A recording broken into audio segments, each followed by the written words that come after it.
Hello, I'm Jessica Goodenough and I'm here to help you grow your vegan business. I'm popping in today. First of all, today is my birthday. Not really, but when you're watching it, it's my birthday. I'm recording this on Sunday. You're watching this or listening to this possibly on Monday or later. But anyway, I will be publishing it on Monday, the 29th of November, which is my birthday. And I wanted to share with you today essentially what I'm looking forward to in this new year of my life. So my birthday is towards the end of the year. So it's kind of from my birthday to the end of the year is a good time to think about what I want in life more. And I feel like winter generally is just a good time to pause and reflect. And I normally recommend that people, when they create content, think about the transformation they're trying to help the other person with. And I haven't thought about this, but hopefully this can inspire you in your hopefully you might not be in the winter, you might be in the Southern Hemisphere, but your end of year reflections and thinking about what you want more of in your life. So this isn't the same. I might be speaking really fast now. This isn't the same as me setting goals. It's actually a video or episode, depending on how you're consuming this, coming out later this week about my goals for 2022. This is more what I want more of in my life as a 31-year-old, because by the time you've watched this, I'll have turned the ripe old age of 31. So I kind of went with the F theme, which is why I also went with looking forward to. There's 5 things that I've written down. I might think of more while I'm going through. Oh, I've actually just thought of one more, so let me write that down. Which I remembered, actually. I haven't just thought of this on the spot. But so my 6 F's that I would like more of in my life, and I'm not making these goals, so I've made a mistake in the past and I've got lots of content on this, but of setting 56 different goals. At one point, I think it was 2020, probably, I'm not sure, but I'm going to go with 2020, where I set 13 different goals for the year. So it was things like read a new book every month or every week, or God knows what it was, do this for my fitness. At that point I was still doing my PhD, so do this in my PhD, do something with my business. And do you know what happens when you set 13 goals? Well, none of them happen because you can't even remember what all 13 of them are. I can't remember what they are now. Anyway, so I'd recommend not doing that. And I mean, you can do whatever you want, of course. You don't have to listen to what I've got to say, but I'd recommend not setting lots of goals. I feel like you could maximum maybe set 3, and even all the years where I've set 3, I've kind of scattered myself. Sorry, I've got my hair on my face. I've scattered myself between those goals, so I wouldn't necessarily recommend setting 3. I'd recommend setting 1 goal that's your focus, and then having the rest of your life a bit more on autopilot. But anyway, but no, these are more things that I've realized kind of contribute to my quality of life. So let me get into it. So number 1 is fun. So I don't know if you've heard about the love languages. If you're watching, I haven't read the book actually. My partner and I are supposed to read the book and we haven't, because we have different love languages. Anyway, we'll leave that alone. But my couples therapy apart, my love language, I've got 2. 1 is words of affirmation, and number 2 is I was going to say fun, not fun, quality time. And in the past, I've kind of relied on, well, that's not true, but in recent years, I've relied on other people to create the quality time for me, if that makes sense. So, for example, my birthday is tomorrow, and a lot of times with birthdays, I'm like, ooh, I want somebody else to organise something for my birthday, or kind of relying on my partner, who's a very practical-minded person, to organise fun dates and things. But realistically, I'm the one that wants to do the fun stuff, so I should just organise it and do it. So more fun. And to me, I think that means making efforts to put my phone away. I'm trying out a little new motto thing, which is create and connect more than you consume, which is kind of the guidance I want to give to people who are trying to grow their business on social media. And I definitely fall into the trap of spending ages, watching YouTube videos, listening to podcasts, scrolling on Instagram. I haven't fallen into the TikTok trap. I don't know if you know, but is it in 2020 or is it this year so far? I can't remember. But anyway, right now, TikTok, the time spent in the US on TikTok has surpassed the time spent in the US on YouTube. So there's people that are spending more time on TikTok than on YouTube, which baffles me because I keep going. Today I was going to do a reel actually instead of doing this. And my method, which you can find by going to the link in my bio if you're on Instagram, or it'll be in the show notes or in the description on YouTube. So in the show notes of the podcast episode, which you can get at modernveganmarketing.com/podcast.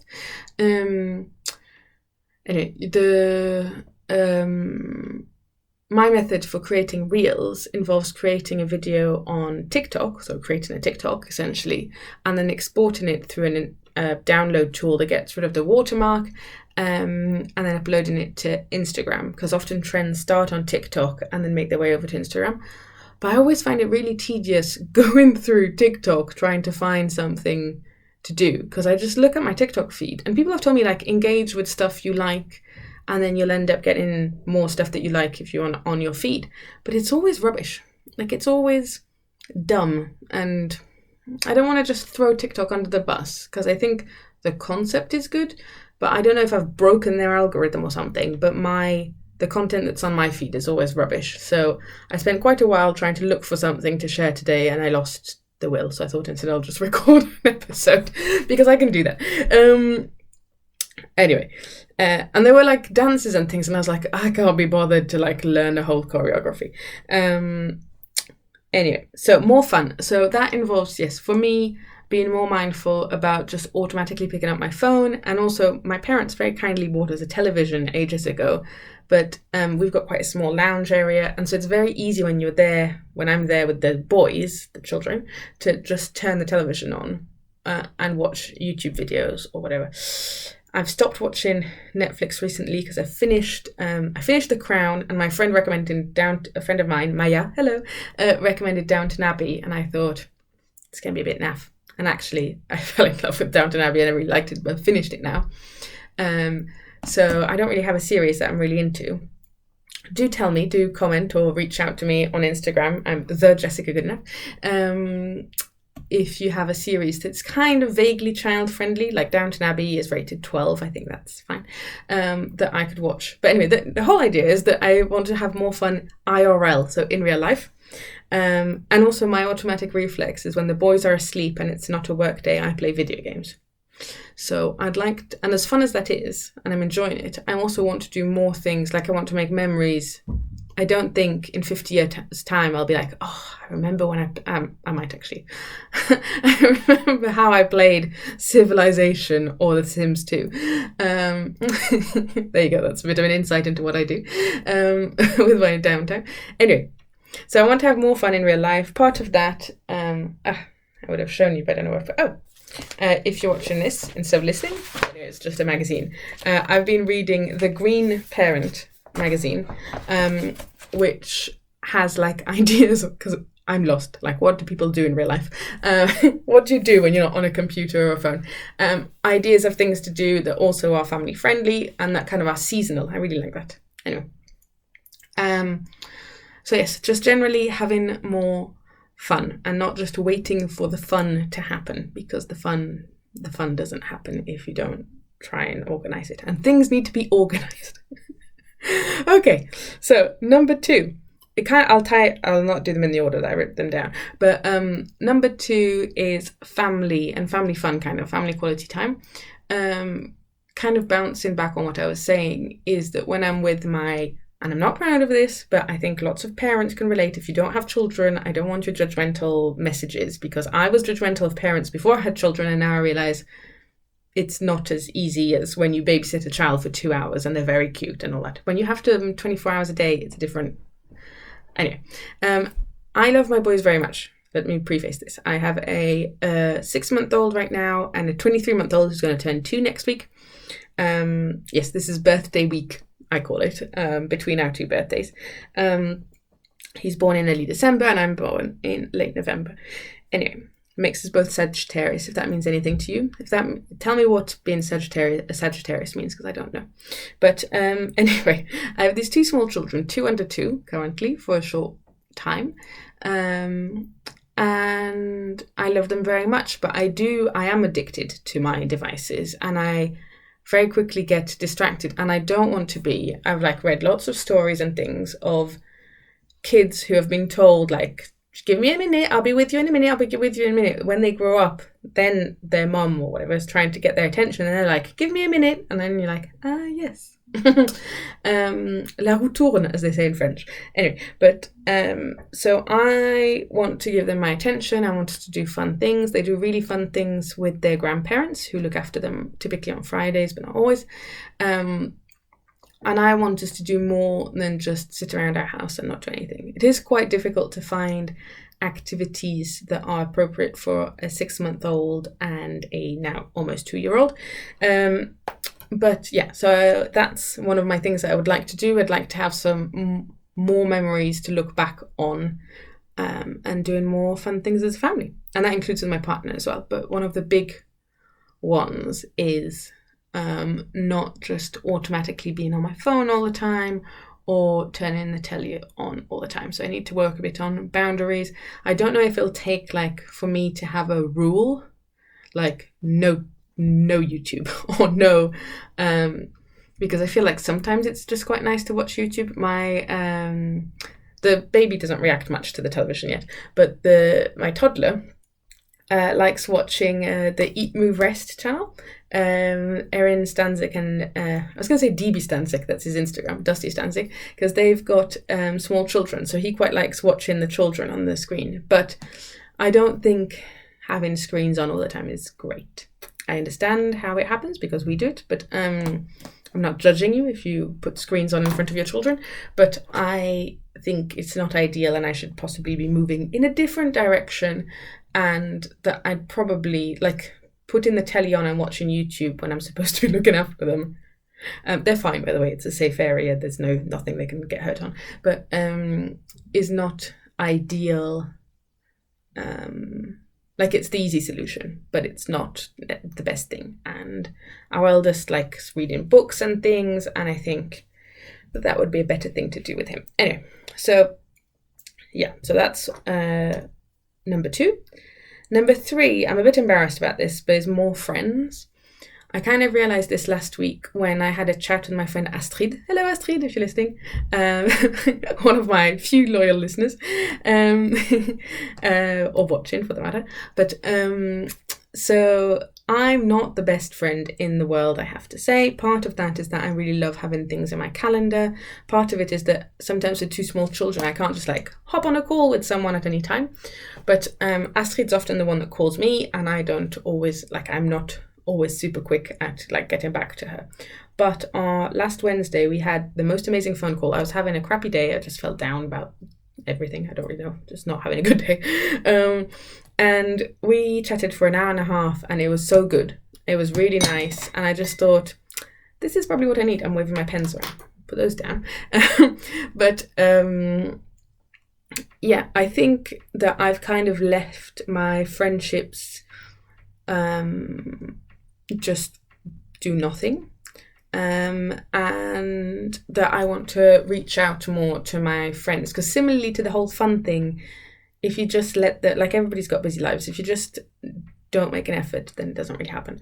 So I want to reach out to my friends more. Also, we're supposed to be getting married soon, and we're having a whole debate. This is very personal, but anyway, we're having a whole debate about who's on the guest list and that kind of thing. And it's I want to have people that come to our wedding that we're friends with and that we see on a regular basis, and not that we see once every year or 2 years or whatever when there's a big event and then that's it. So yes, so I want to cultivate more friendships. I feel like if you have small children, you might know that sometimes having small kids and working from home can be quite a lonely place, and part of that is my fault, and part of that is your fault if you're listening as well. You probably have people in your life that you could reach out to that you haven't done so. So that's definitely I'm projecting, you might not. Anyway, but I know that for me, I haven't done a very good job at reaching out to my friends. Also part of it a little bit. So I don't know if you know, but I grew up in France, so I'm and my family's British, so I'm French and British. A lot of my friends are French. Confusing myself now. A lot of my friends are from France. They're French. They speak French. And I never thought this was possible. I spent 20 years of my life speaking French. I went to school in French. I went to school in French. I went to school in France. I went to university in France. All of my courses were in French. Always did fine, not a problem. And I never thought that I'd start to forget how to speak French. Like, I was fully bilingual. And now my French is quite rusty, and I'm a bit self-conscious about it, because like my friends that I spoke French with all this time are now like, what the frick are you saying? But, so I'm a little bit self-conscious about my French, but that is a silly reason to not reach out to people. So yes, so that's number 3 is friends. And so if you're a friend of mine, I'll try and make more of an effort. Reach out to me, tell me how bad of a friend I've been, and I'll try to be better. But I think that is something that will bring me more joy in this 31 to 32 kind of chapter. Whichever order we're in now. I was going to go with fitness next. I used to run quite a lot. I ran 2 half marathons, not very fast or anything, but still. And for a while, I was doing very well doing the, it's not called BBG anymore, Kayla Itseens. She's an Australian lady, has an app called Sweat, doing those workouts, so they're strength training workouts. And there was a point in my life where I definitely didn't go a week without doing yoga.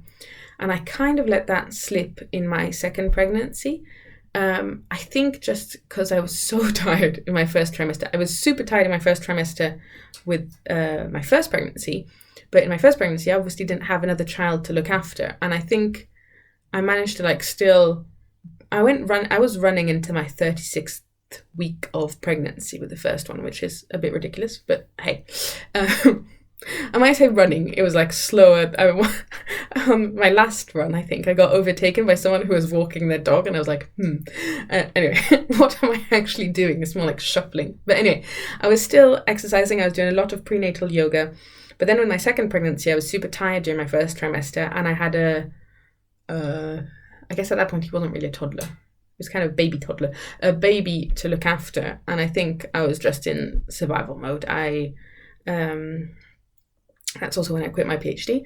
But and I think, anyway, let's not get into the whole pregnancy thing. But the point is that I stopped exercising quite as much. And then towards the end of my pregnancy, I think partially because I stopped exercising, but I started getting, I'm throwing all my excuses out here for not exercising, but I started getting pelvic girdle pain, which is a really weird thing to explain, and really weird now that I don't have it anymore. Literally, I gave birth and it was gone.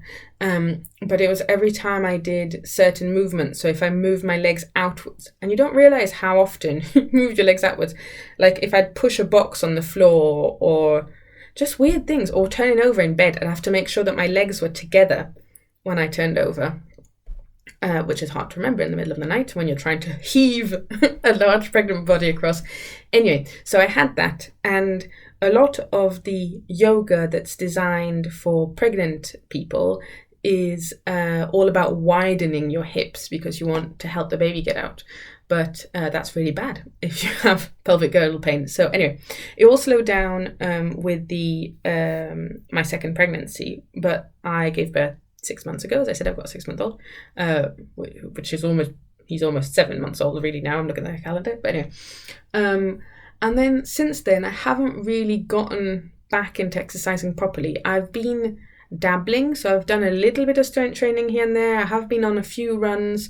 Thankfully, that's all fine, because I know that some people have problems, say, with leakage when they get back into exercising. So that's all been fine. But I haven't been consistent with exercising is my point.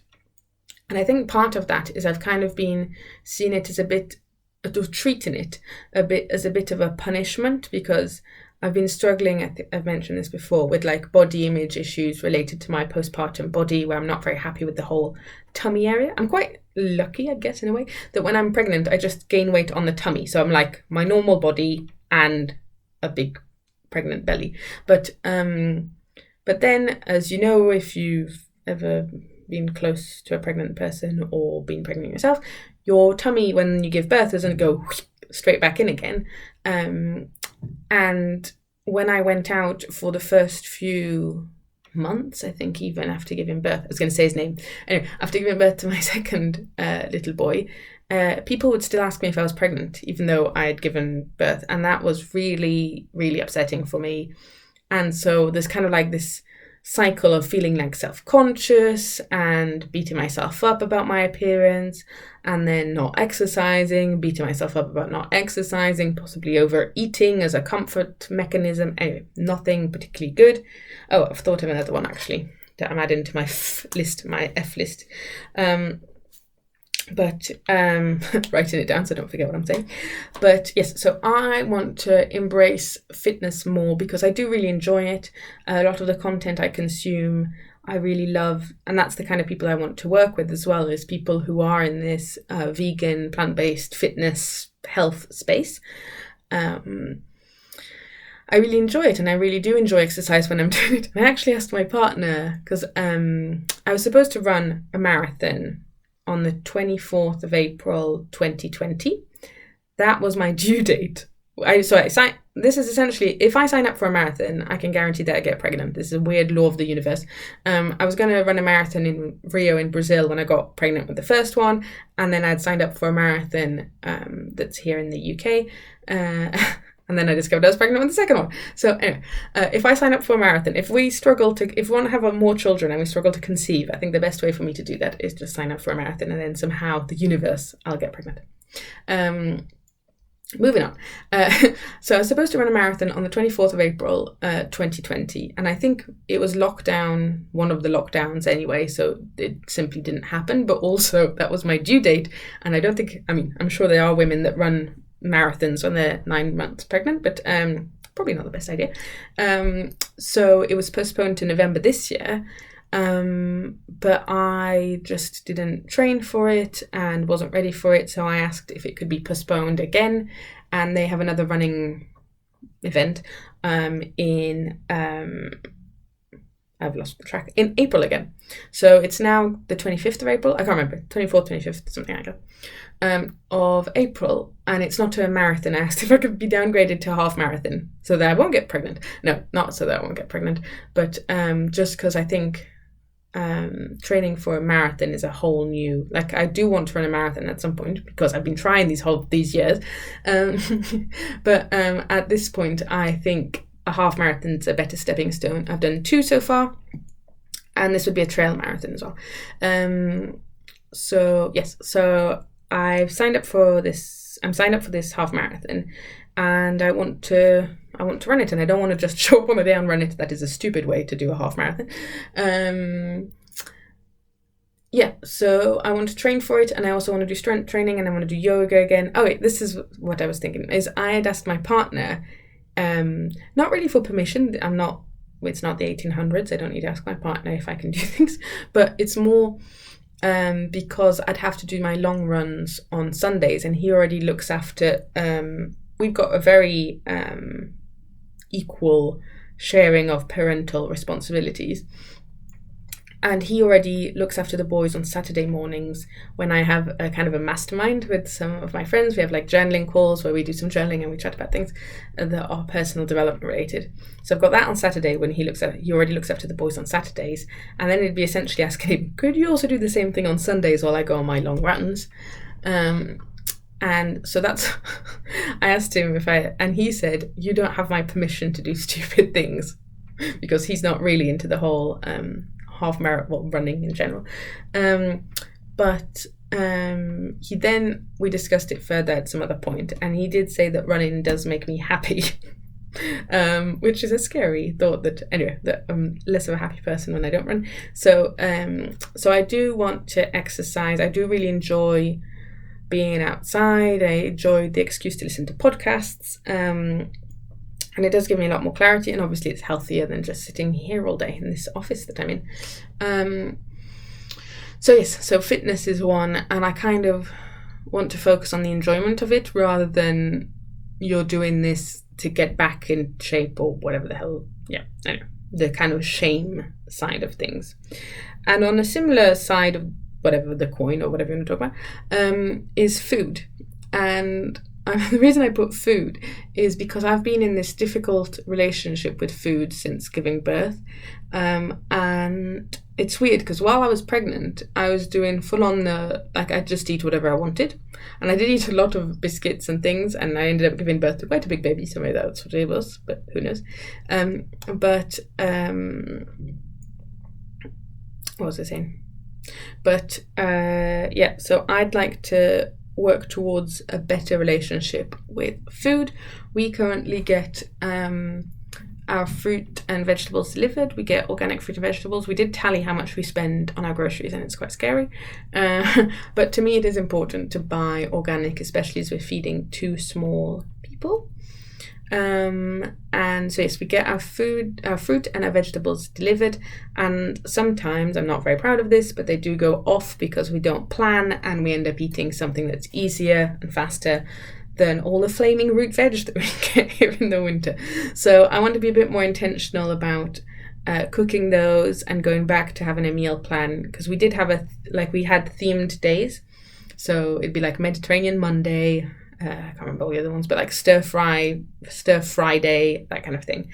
And going back to that model and just eating more healthily in one sense, but also allowing myself to enjoy food more. So anyway, a healthier overall approach to food, not just healthier in terms of eating healthy, but also the thought processes behind it and not being so harsh with myself, if that makes sense. So we've done fun, we've done family, friends, fitness, food. The next one is financial abundance or financial freedom or financial whatever, finances. I created this whole modern vegan marketing thing quite recently, 20th of September, and I'm still a lot in the setup phase of it all. But I have ambitious goals for next year that I've already mapped out. I think I have an episode on this that's coming out soon. If not, I'm happy to tell you some other time. Anyway, but I've got some quite ambitious goals for next year. And the reason for that is that, first of all, it's fun. I quite like setting ambitious goals. But there's a few things that we want to do around the house. And I just want to help people on a different level. And I want to push myself to different levels. So right now, if you're listening to this live, I have a offer on my strategy sessions where I'd map out like your entire marketing strategy with you and based on data and stuff, and that would cost £197, and normally it's £397. But I know, like the person that I've learned a lot about social media from, Latasha, she charges $1,500 for that kind of thing, and I think that is the value that I can provide eventually, and I have already got a plan for how I'm going to raise my prices next year. And it's not just about the money, it's also about like raising the bar of how good a service I want to provide, if that makes sense. So I've already decided that I'm raising my prices every quarter. And I want to offer, I want to keep learning and offering services at that level. So for example, I want to learn more about Facebook ads, because I could do your Facebook or Instagram ads now, but it'd be a bit more experimental, but I want to really dive deep and be very good at it, if that makes sense. Sorry, messing around my hair. What's gone wrong? Anyway. So yeah, financial abundance, that'd be nice. So that's what I'm working towards. I do have quite a lot of limiting beliefs. I get a lot of imposter syndrome, and which is weird because then I talk to people who have not got a clue, or even people who are quite advanced in like marketing and stuff, and I still seem to know more than they do. So I don't know. Imposter syndrome. It's stupid. I don't know why the universe created that. How is this helpful? Anyway. Sorry, if you couldn't see me, I'm like scratching my face because I've got my hair on my face. So yeah, imposter syndrome and other limiting beliefs. I think I need to work on my money mindset as well. I'm kind of used to earning less money. I did a PhD for quite a while, and nobody does PhDs for the money. And I don't know, I just got used to earning a certain amount of money. We're lucky enough that our mortgage isn't very expensive. So you just kind of get used to something, and it's challenging to push myself to earn more. And also the whole, like, I want to help people, I don't want to rip them off, but it's not really ripping them off, it's offering them value, and the whole thing that I need to work on. So that's a challenge that I am going to be undertaking. So we've had fun, family, friends, fitness, financial abundance. And the other one, the last one, let's say, is faith.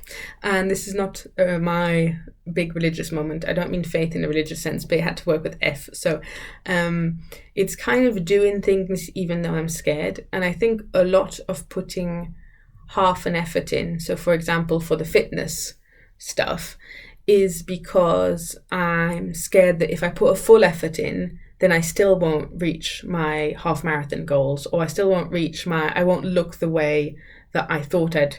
Goodness gracious, sorry. Just looking at my hair and it does weird stuff. Anyway, I won't look the way that I'd assume I'd look. This makes no sense. If I was doing all the strength training. So I can still preserve my potential.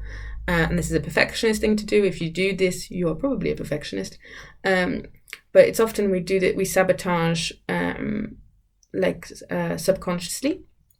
And I do this with work as well. I often get overwhelmed and then don't do anything for a day. And then the next day I've got like a lot more work. Well, not the next day because I mostly work Mondays, Wednesdays and Fridays. But I then have a lot more work to do. And so I can't do it at the level that I want to, etc. So I think a lot of it is just doing things even though I'm scared and detach it. This all sounds very easy. I'm not sure how to do this, but anyway, not being as attached to the outcome as I am. I think a lot of things I hold back because I'm scared that I'm not going to get the outcome I want. But that is a silly way to live. That you don't get the results and then do the effort. You do the effort and then maybe the results will come. So working on my faith or in what the results will come, and that I just need to keep trying. And I read something interesting today. I have no idea where it was because I consume too much content, as I said already, about like aiming to get 100 rejections in your business. And I quite like that. Starting in the new year, I'm going to be applying to jobs on Upwork. And I quite like that perspective of like working towards 100 rejections. So like applying to lots of things, obviously not just copying and pasting the exact same thing, like hello, insert name here, but just putting myself out there more. And yeah, that's me. I've got shiny nails because it's my birthday. This is called Rage. Does this look ragey to you? Not really. If you're listening, you can't see, but it's Rage by Orly, or RLY. It doesn't look ragey. It's rose gold, shininess, or bronze, depending on how you look at it. Anyway, enough nonsense. This was my kind of rambly birthday podcast episode. I'd love to know if you can get some words that start with F, that's great, but what you'd like to see more of, if it's not your birthday, just in 2022. Tell me, well, if you're on YouTube, tell me in the comments. If you're on Instagram, also tell me in the comments. But you can also, if you listen to this as a podcast, send me a DM at the Jessica Goodenough. I'd love to hear your thoughts. This is a very personal episode. Starting on the 1st, whenever day of the week that is. 29th, 30th, Wednesday. I'll be sharing one episode or video or wherever you're watching, consuming this, a day for, well, not for all of December, until the 24th. So that's like Bismuth. And that is just, I've got different prompts. I've already recorded a few. So you'll be getting more content like this, probably much shorter though, on different topics. The first one is why I started modern vegan marketing. I can't remember the others now. My goals for 2022 is definitely one. And some other things. Other things are coming. But yes, as a quick reminder, and I'm going to sign off because I'm going all over the place now. It is my Small Business Saturday week kind of offer right now. So I was going to say starting. It doesn't matter when it starts. It's already started now. If you're listening to this vaguely live, I have an offer on my social media strategy services where I would help you start 2022 with clarity on what you're doing on social media, but we'd also look at how that feeds into your funnel. So it's not just like social media for the fun of doing social media.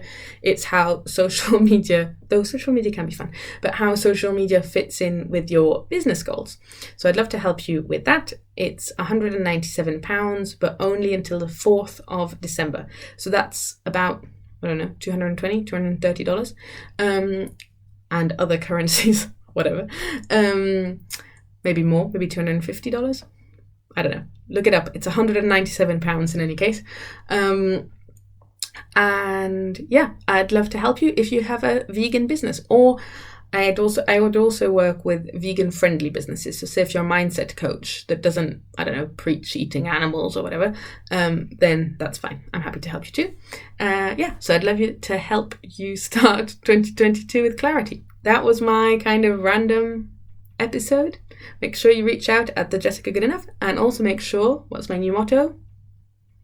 To create and connect more than you consume. Right. Have a lovely rest of your day. Bye.